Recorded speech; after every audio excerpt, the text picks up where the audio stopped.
Dan berikutnya pemirsa untuk membahas arus mudik lebaran melalui jalur laut atau pelabuhan begitu ya. Kita sudah terhubung melalui sambungan virtual bersama dengan Windy Andale selaku Corporate Secretary PT ASDP Indonesia Ferry. Selamat siang Bu Windy. Miskina dan juga Rama. Baik, Bu Windy sebelumnya terima kasih sudah bersedia bergabung bersama kami di Breaking News Berita 1 pada siang hari ini. Bu Windy, bagaimana kesiapan dari ASDP sendiri dalam menghadapi lonjakan pemudik pada musim lebaran tahun ini? Ya, baik. Jadi dalam menghadapi angkutan mudik tahun 2026 ini, sebetulnya berbagai rangkaian strategi sudah kami siapkan untuk menghadapi seandainya ada peningkatan lonjakan penumpang. Dan diantaranya, jadi pada angkutan mudik ini kami memiliki kurang lebih 15 lintasan yang kita pantau secara nasional yang memang memiliki indikasi untuk terjadinya peningkatan arus kendaraan maupun penumpang di periode angkutan mudik. Nah, beberapa hal yang sudah kami siapkan sebetulnya cukup komprehensif, mulai dari kesiapan armada, penambahan armada kapal, dan juga kesiapan pelabuhan, baik dari sisi kapasitas maupun dari sisi fasilitas dari pelabuhan, baik itu ruang tunggu, toilet, termasuk dengan tambahan toilet portable, termasuk juga pelayanan di area pelabuhan yang bisa membuat pengguna jasa itu menjadi lebih nyaman pada saat angkutan mudik ini. Kita juga memastikan kesiapan petugas layanan tersedia di seluruh pelabuhan dan juga koordinasi dengan para stakeholders untuk memastikan adanya komunikasi dan juga kolaborasi dalam memastikan angkutan lebaran berjalan dengan baik dan juga lancar. Baik. Baik, Bu Windy, lantas bisa dijelaskan kembali Ibu, sebenarnya apa sih langkah antisipasi untuk menghindari penumpukan para penumpang di pelabuhan? Ibu, apakah ada rencana untuk penambahan armada atau juga jadwal keberangkatan pelayaran selama periode mudik ini?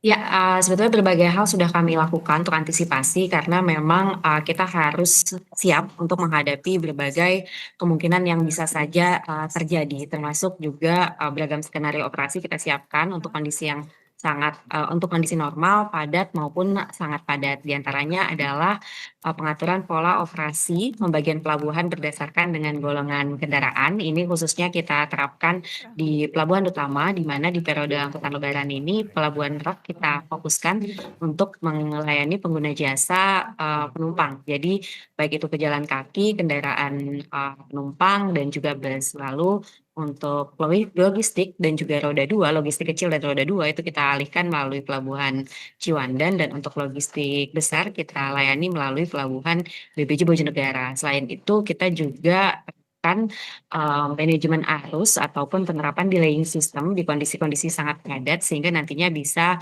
mengatur lajur kendaraan yang menuju pelabuhan untuk supaya tidak menyebabkan antrian di luar pelabuhan. Kita juga nantinya kalau kondisi sangat padat dapat menerapkan pola operasi TBB atau tiba bongkar berangkat untuk percepatan load time serta juga penambahan kapal dan operasi kapal yang berkurang besar.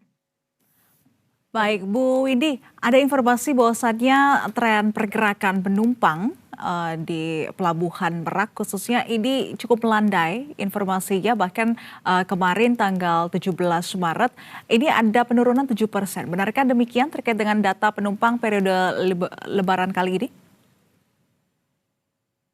Iya, jadi sebetulnya kalau data kami menunjukkan memang ada peningkatan tren secara konsisten, baik itu di 15 lintasan pantauan nasional tadi maupun di pelabuhan utama kami. Namun, jadi kalau kita lihat datanya, grafiknya, memang pada saat weekend kemarin di Sabtu Minggu itu ada peningkatan, kemudian di hari Senin itu sedikit turun dan di Selasa itu mulai meningkat. Ini sesuai juga dengan prediksi kami sebetulnya, di mana puncak arus mudik akan terjadi di H-3, yaitu di hari ini, dengan pergerakan yang dimulai di H-4, mulai dari kemarin gitu. Dan data untuk lintasan pantauan nasional secara kumulatif untuk periode H-10 sampai dengan H-4 sampai dengan jam 23.59 malam tadi itu adanya peningkatan trafik penumpang sebesar 3,9% dan juga trafik kendaraan sebesar 7%.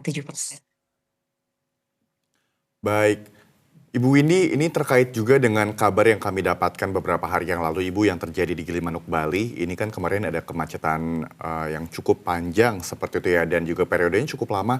Sebenarnya apakah ini juga berkaitan dengan sistem yang terjadi di pelabuhan atau ada hal lain, Ibu, yang mungkin mempengaruhi kemacetan tersebut beberapa hari yang lalu di Gilimanuk, Bali, Ibu?